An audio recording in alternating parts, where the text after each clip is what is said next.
It's my pleasure to introduce our next keynote speaker, Luiz Pimenta. Dr. Pimenta, as we all know, is a world-renowned spine surgeon who really has pioneered the trans-psoas approach, and both from lateral and prone positions, and really kind of helped us as a field make an enormous amount of progress. So without further ado, Dr. Pimenta.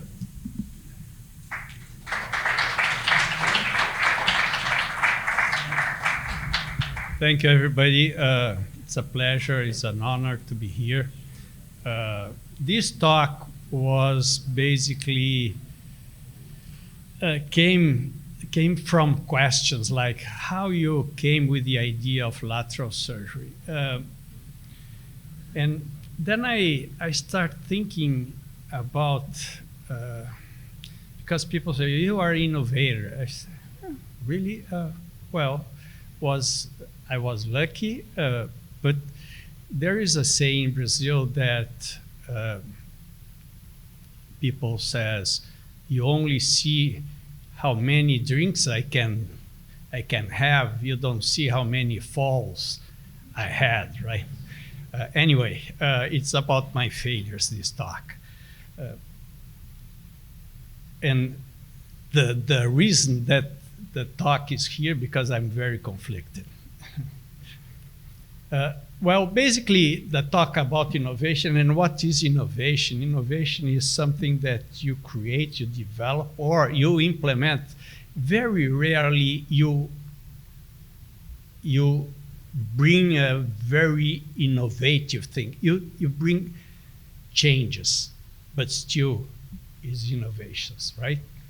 But more important in innovation is, even if you fail, you learn with the failures and you apply to the next step. So how you innovate, there is no easy way. You need to be prepared to fail. So this is what happens. When you have a success, you bring this to the innovation, you move to the next step, and this progress step by step. So it's painful, it's long, it's difficult, and you need persistence, right? You need to be prepared to fail and to learn with the failures. If you don't measure what you do, and this is for everybody, so everything that you do, you should measure what you do, because that is the best way to progress and to make you better every day. So a brief story of my life. I was a typical neurosurgeon, right? As many neurosurgeons in this room, doing much more brain stuff than spine. And in my OR was a guy that was doing gallbladder, laparoscopic gallbladder, and he asked me, why you don't do endoscopic spine? I say, there is no endoscopic spine. It's impossible because there is no air. And I thought, until I met this guy from Germany that was almost a specialist in thoracoscopic surgery. I said, oh, I will spend the time with him, spend almost 6 months with him, did a bunch of thoracoscopic. I got very good in thoracoscopic, so good. And interest in endoscopy. Is Fessler here? No, he's not here anymore. But I was really interested in endoscopic surgery, and he convinced me to stop doing brain. I had 20 years of experience in neurosurgery, aneurysm, brain tumors, etc. I stopped doing everything and dedicate my life to spine, and my idea was that I could change spine to endoscopic spine. So when I came back to Brazil, I tried to do everything endoscopic. ACDFs, foraminotomy, cervical. I did about 50 ALIF laparoscopic. And what I learned, guess what, is to suture veins, because I opened so many iliac veins that I had really to learn how to suture them. So you always learn something when you start innovating things, right? And I had an approach surgeon, and I was doing 5-1, and I told him, we have to do 4-5. He said, no, this is too much. 4-5, much more vessels in the field. I don't want to be part of that. I said, okay. But then I found in a book that surgeons from Texas back were doing trans-psoas access.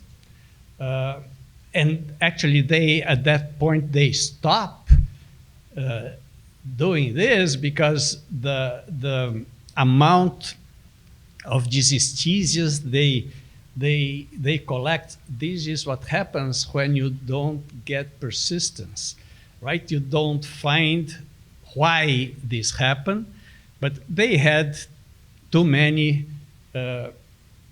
dysesthesias. But I learned that they were using balloons, this is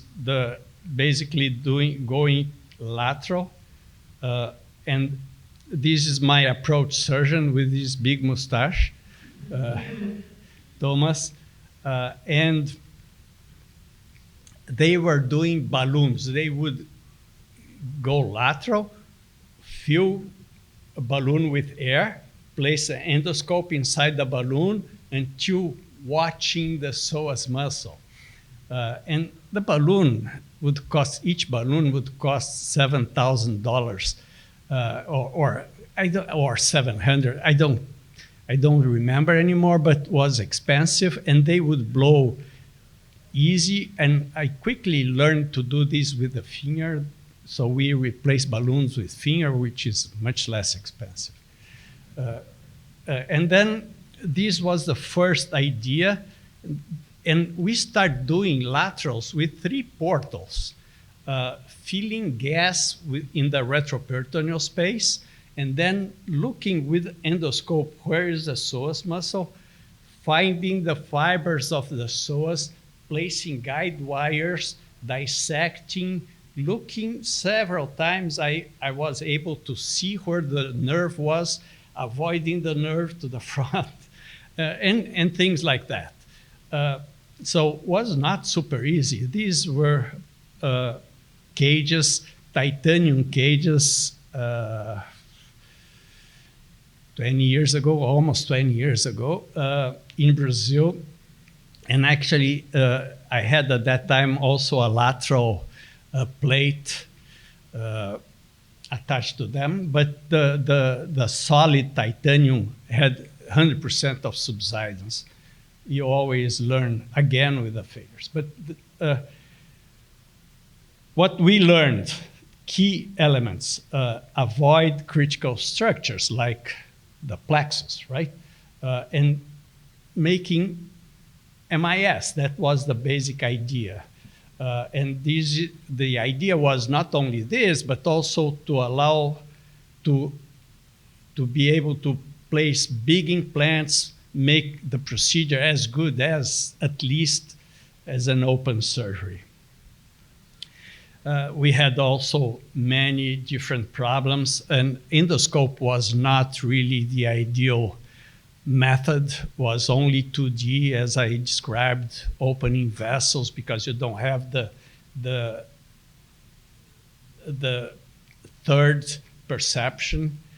So changing from endoscope to a little bit more space with the chance to have using the 2 eyes instead of just 1 eye.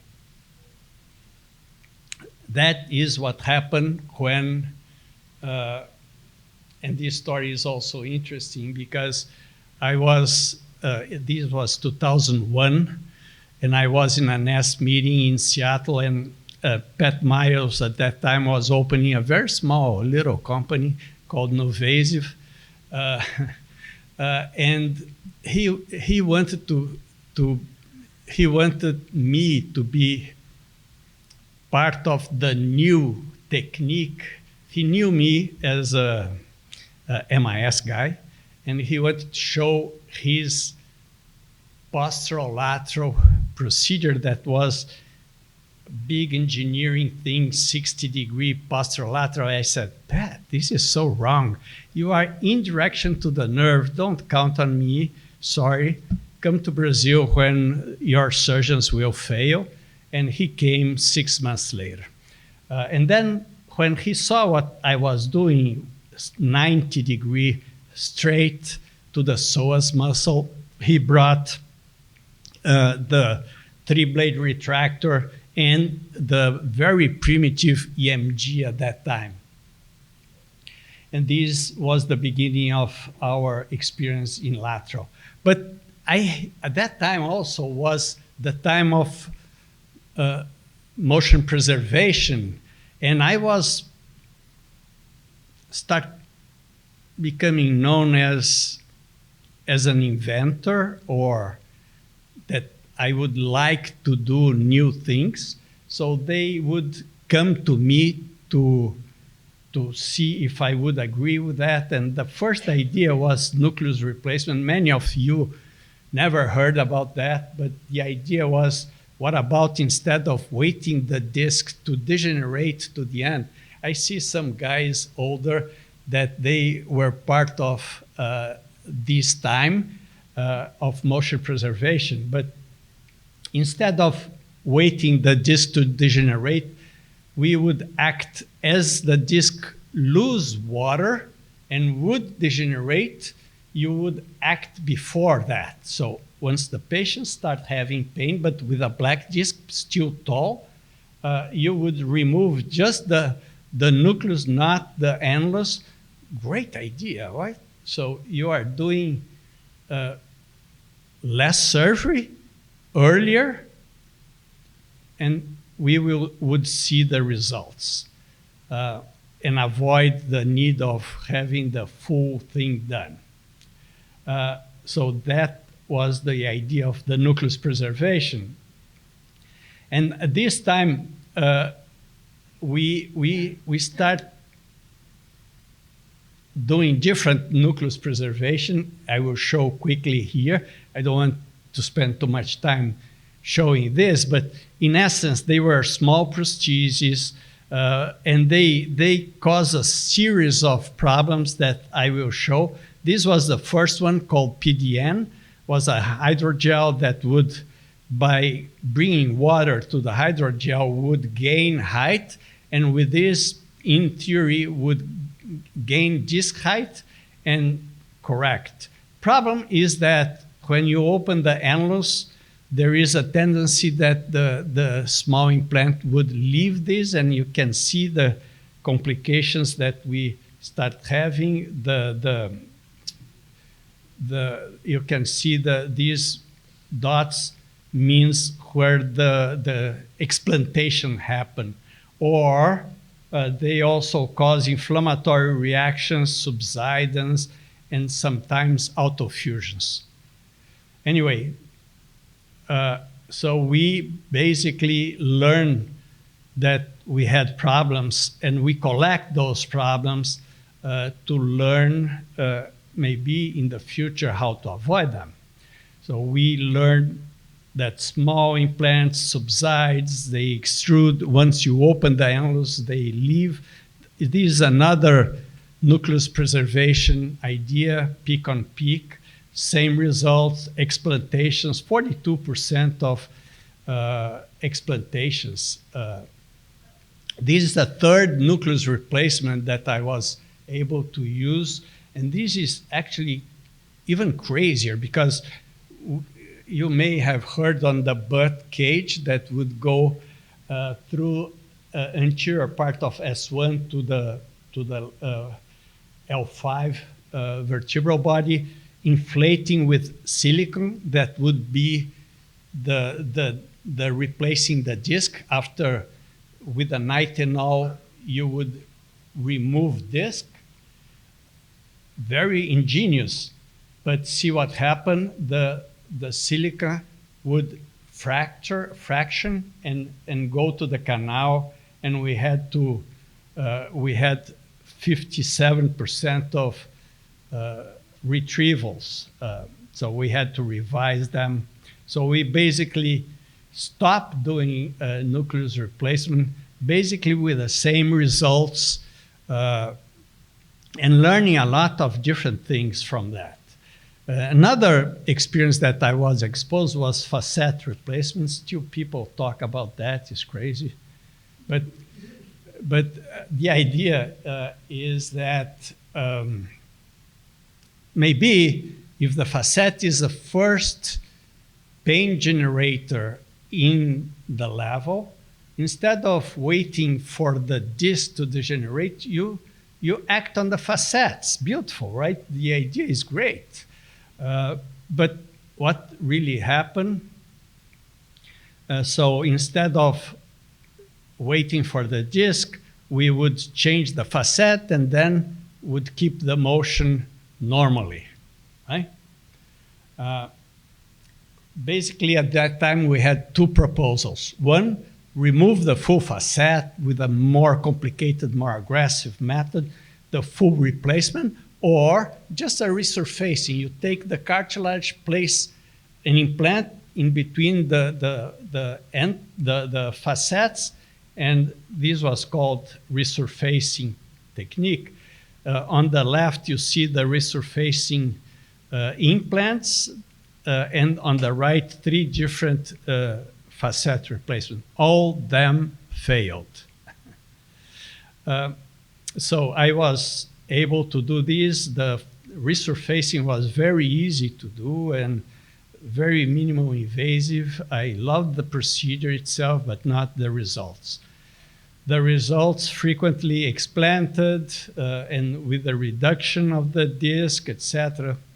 The very bad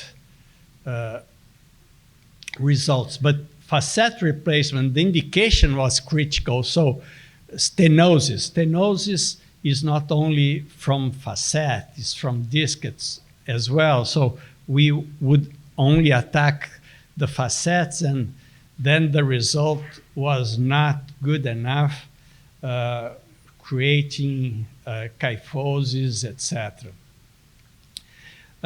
Another experience that I was exposed was on axial lift that I just described. Was really interesting technique. The problem is when they decided to do 2 levels, the collapse of the disc caused by 1 level would make the screw go up to the next level, causing frequently a 3rd level fusion.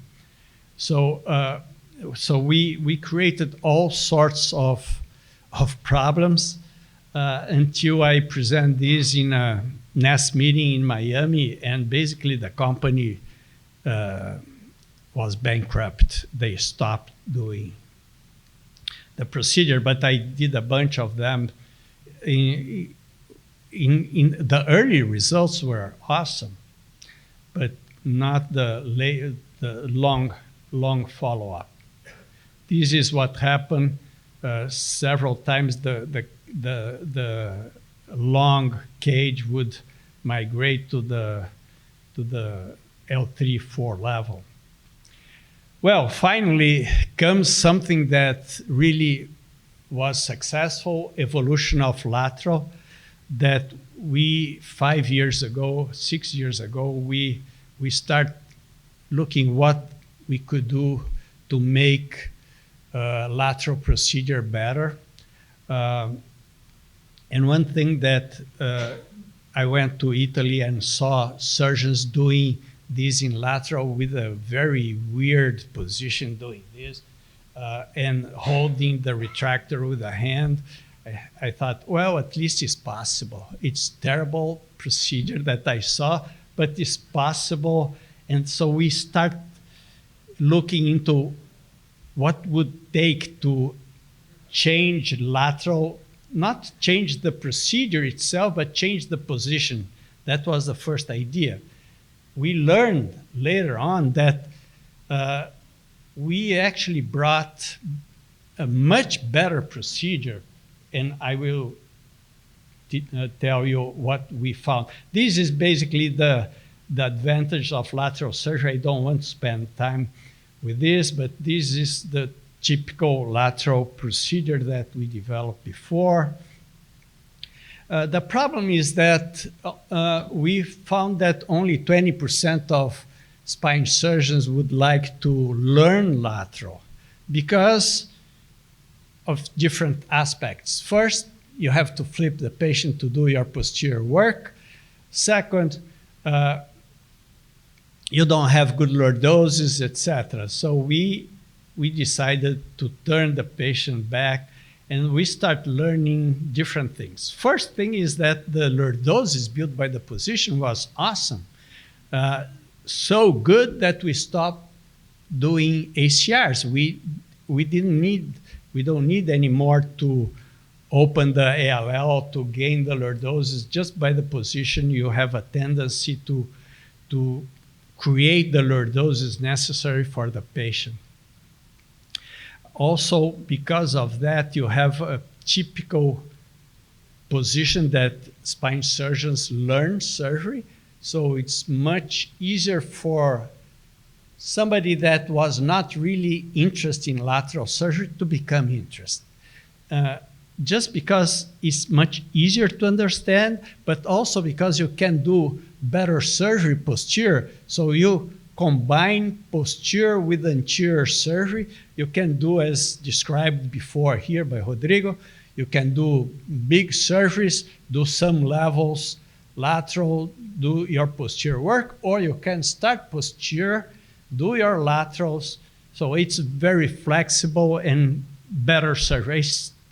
I still think that these posterior prone position surgery is better surgery. It's not a better lateral procedure. It's a better surgery. But basically, the message is never stop learning, right? This is a study done by Rodrigo in Brazil, in which he looked into the anatomy of the psoas muscle in lateral versus in prone. And what we learned is that the muscle gets tense because you don't have the legs flexed anymore. You extend the legs, and the psoas get retracted as the spine bows in lordosis.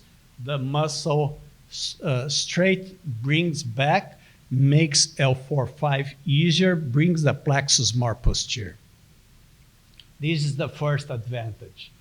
Second, we learned that when we position the patient in prone, we have to do something to move the crest away from 4-5. So we built positioners that could do coronal rotation and keep and take the crest away, and you can go to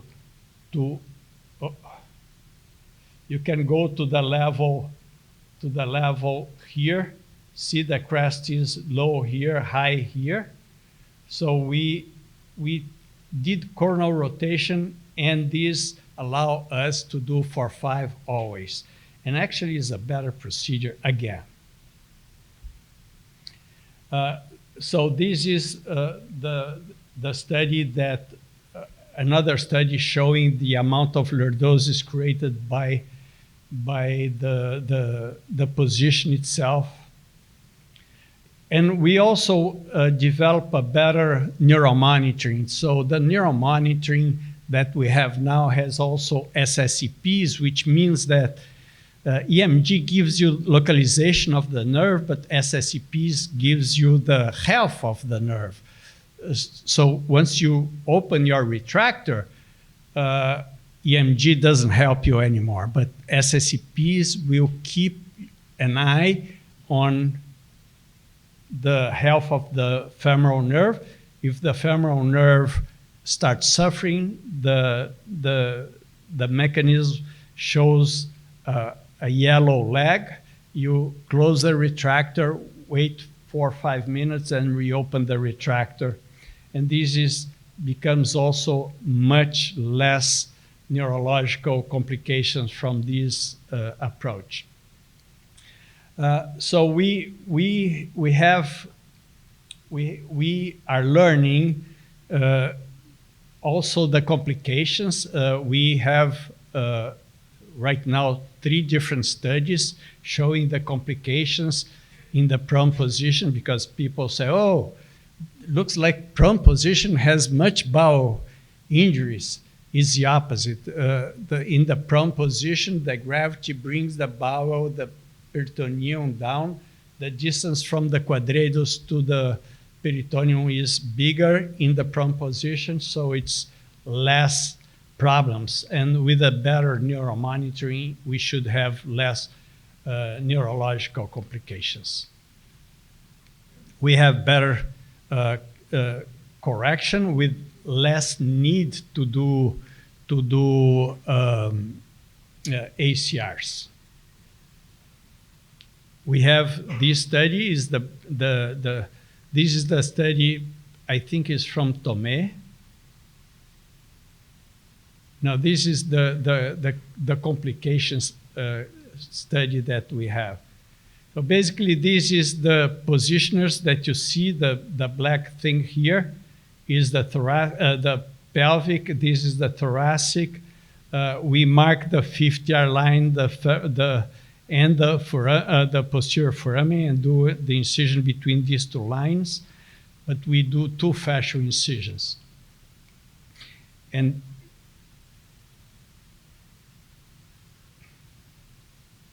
this again.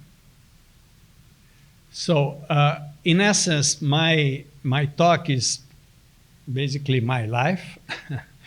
And if I can have take-home message is keep curious, learn with your failures, but measure your failures. If you don't measure, you don't learn.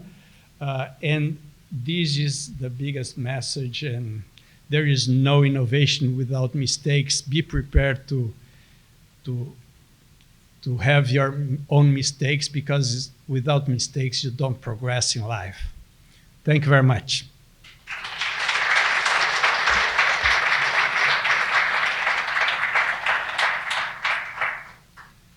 Any question? Luiz, I'll start. Thank you for sharing your life experience and recognizing how much you've changed what we do. You're quite candid in sharing you've had a lot of technologies that have been abandoned. High reoperation rates, complications, including reoperations, neural problems.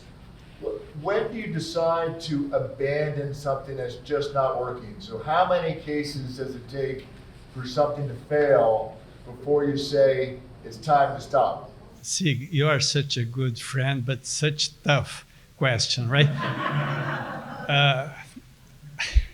Well, I don't have a good answer to that, honestly. There is something inside us that says that's enough.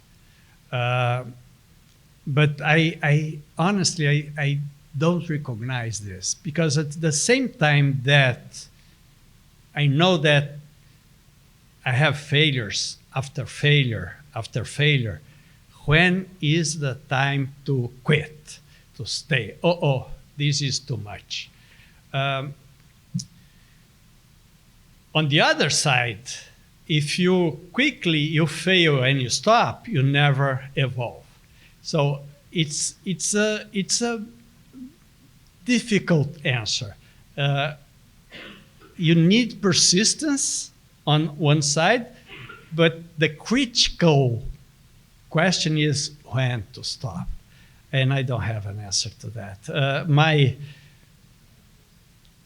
I would say you saw cases that took me 50 cases to stop doing laparoscopic ALIFs, right? And learn to suture vessels.